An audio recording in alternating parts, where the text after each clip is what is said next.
নমস্কার বন্ধুরা, গোপাল ভাঁড়ের গল্প চ্যানেলে আপনাদের আরও একবার স্বাগত। আমি প্রমীলা চলে এসেছি আপনাদের জন্য গোপাল ভাঁড়ের আজ একটি নতুন গল্প নিয়ে। গোপাল ভাঁড়ের আজকের গল্পটির নাম গোপালের পিতৃবিয়োগ। তাহলে বন্ধু চলুন শুরু করি আজকের গল্প। গোপালের পিতৃবিয়োগ হয়েছে। তার গলায় কাছা দেখে এক কাণ্ডজ্ঞান শূন্য ভট্টাচার্য তাকে পরিহাস করে বললেন, আহা গোপাল, তোমাকে এ অবস্থায় দেখে আমি আর স্থির থাকতে পারছি না। তোমার দুঃখ দেখে আমার কান্না পাচ্ছে। গোপাল তখন সঙ্গে সঙ্গেই উত্তরে বলল, পাবেই তো। আমার বাবা কখনো মিথ্যে বলতেন না। সৎলোক ছিলেন কি না? তিনি বলে গিয়েছেন, আমি মরলে তোর দুঃখে শেয়াল কুকুরও কাঁদবে।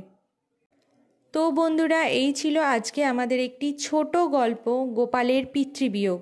গল্পটি যদি আপনাদের ভালো লেগে থাকে অবশ্যই লাইক, শেয়ার, কমেন্ট করবেন এবং চ্যানেলে যদি নতুন হয়ে থাকেন চ্যানেলটিকে সাবস্ক্রাইব করে আমার পাশে থাকবেন।